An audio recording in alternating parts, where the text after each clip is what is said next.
Village রান্নাঘর। আপনাদের দাদা খেয়েই যাচ্ছে, এত ভালো লেগেছে। নমস্কার বন্ধুরা, ভিলেজ রান্নাঘরে আপনাদেরকে সবাইকে আমার অনেক অনেক স্বাগত। প্রতিদিন তো মাছ মাংস খেয়ে একঘেয়ে লাগছে, তাই আপনাদের দাদা আজকে বাজার থেকে টাটকা সাদা বড় বড় বেগুন নিয়ে চলে এসছে।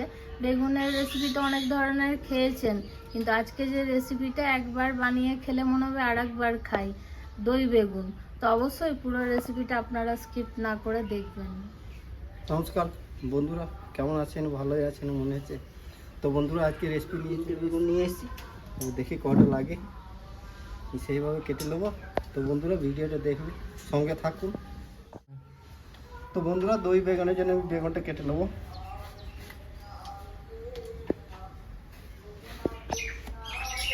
এরকম মোটা মোটা রাখতে হবে, খুব পাতলাও হবে না, মোটাও হবে না। বেগুনটা ম্যারিনেট করার জন্য আমি এখানে লবণ দিয়ে দেবো,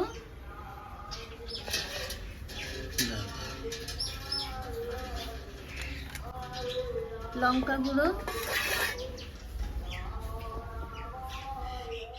সাদা তেল দিয়ে দেবো,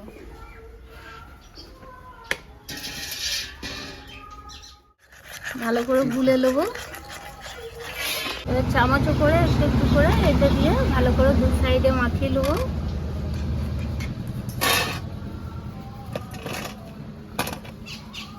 হয়ে গেল তেল, লবণ আর গুঁড়ো লঙ্কা। আমি কড়াইটা চাপিয়ে দেবো। ফ্রাই প্যানের তাওয়াতে বসিয়েছি, ভাজতে সুবিধা হবে। কড়াইটা চেঞ্জ করে দিলাম। তো বন্ধুরা, তেলটা গরম হয়ে গেছে, আমি বেগুনটা দিয়ে দেবো, ভেজে দেবো।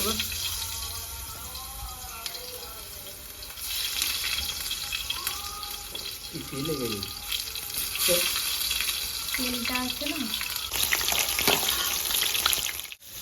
তো বন্ধুরা, বেগুনটা আমার ভাজা হয়ে গেছে, তুলে নেবো।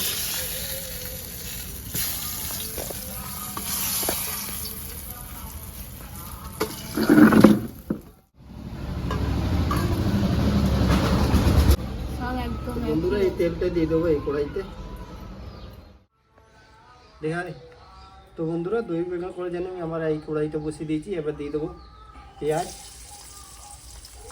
3টে ছোটো ছোটো মিডিয়াম সাইজের পেঁয়াজ কেটেছি, আমি দিলাম। নেবো আদা রসুনের কাঁচা গন্ধ থেকে তখন না যায়।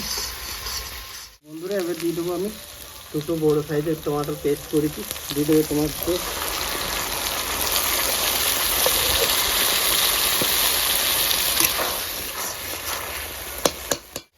মশলা পড়বে, টমাটোর কাঁচা গন্ধ চলে গেছে। এবার দিয়ে দেবো পরিমাণের মতো লবণ, এবার একটু হলুদ গুঁড়ো, ধনে গুঁড়ো 2 চামচ, আর 1 চামচ জিরে গুঁড়ো, 1/2 চামচ গরম মশলা, আর দেবো একটু গুঁড়ো লঙ্কা, কস্তুরি মেথি।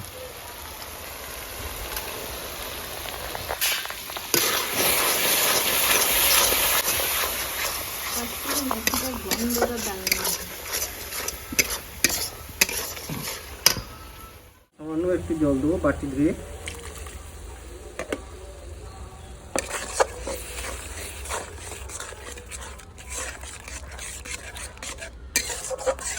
দেবো কাঁচা লঙ্কা।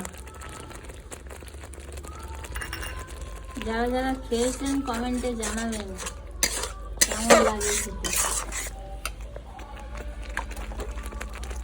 বন্ধুরা, এখানে আমি বেগুন দেবো, বেগুন আমি সব দেবো না।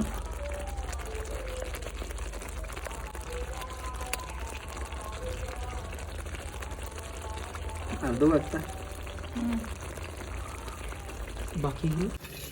দইটা কিন্তু আমি নর্মাল ফ্রিজে থেকে বার করে একটু হালকা জল দিয়েছি, নিয়ে ভালো করে ফেটে নিয়েছি। দইটা কত সুন্দর ফাটা হয়েছে।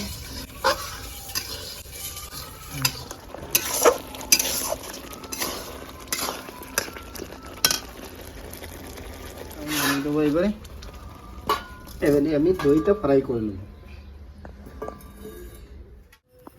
তো বন্ধুরা, আমি দেবো গোটা জিরে, 1.5 চামচের মতো গোটা জিরে, আর দিয়ে দেবো গোটা ধনে। আমি একটু কুটনো করে নিয়েছি, ভাঙা হয়েছে, একটু এত করে নিলাম।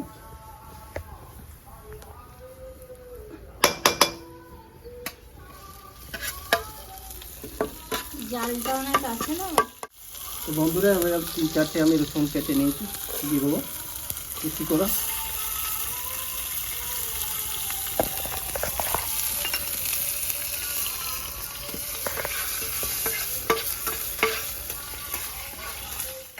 বন্ধুরা উনানে আঁচটা খুব বেশি আছে না, ওই জন্য নামিয়ে দিচ্ছি। আমি দিয়ে দেবো শুকনো লঙ্কা,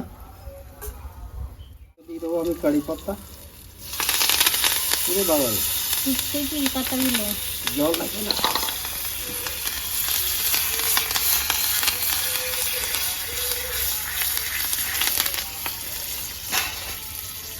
জলে জলে হ্যাঁ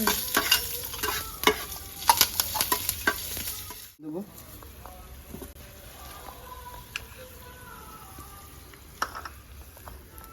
আর দিয়ে দেবো গুঁড়ো গোলমরিচ 1.5 চামচ, গুঁড়ো লঙ্কা না ও গুঁড়ো ভুল করে দিয়েছি তো বন্ধুরা গুঁড়ো লঙ্কা গুঁড়ো ভুলে গেছি, লঙ্কা এটা। গুঁড়ো গোলমরিচ বলে দিয়েছি।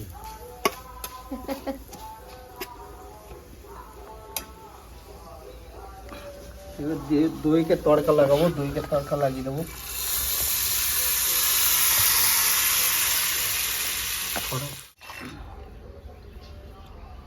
পুচু ছোড়, এই বাবারে গরম কুটুম।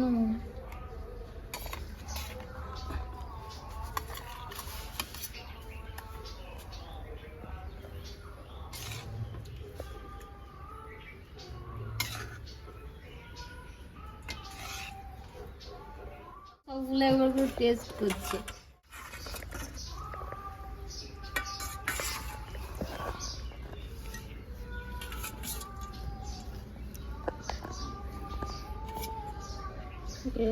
দারুণ।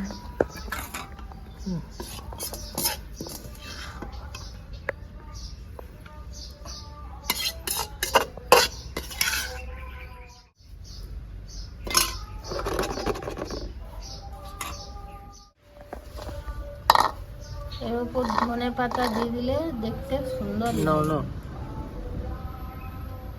আর খেতেও ভালো তো লাগে। বন্ধুরা দেখুন কত সুন্দর লাগছে দেখতে, খেতে তো ভালো লাগবে।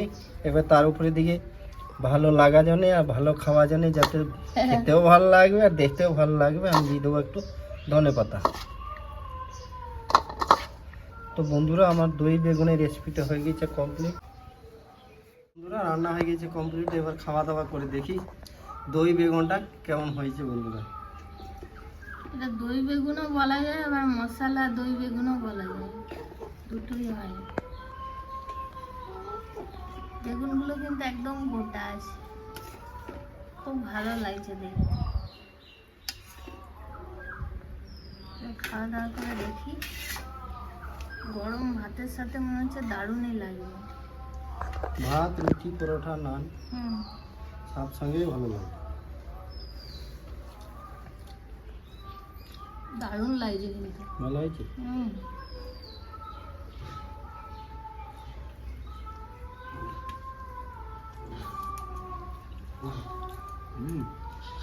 দারুণ দারুণ, একদম টক টক হয়েছে, দারুণ। বন্ধুরা আপনারা এভাবে বানাবেন, দেখবেন খুবই ভালো লাগবে।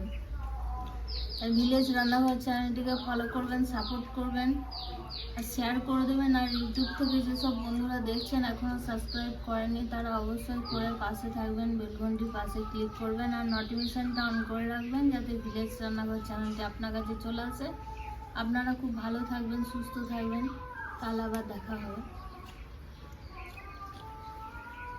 কি কেমন লাগছে? আপনাদের দাদা খেয়েই যাচ্ছে, এত ভালো লেগেছে। দারুণ হয়েছে বন্ধুরা, সলিড হয়েছে। বন্ধুরা আপনারা ট্রাই করে দেখবে একবার। তো বন্ধুরা ভিলেজ রান্নাঘরে নতুন নতুন ভালো ভালো রেসিপি দেখার জন্য ফেসবুক চ্যানেলটাকে ফলো করবে আর পাশে থাকবে।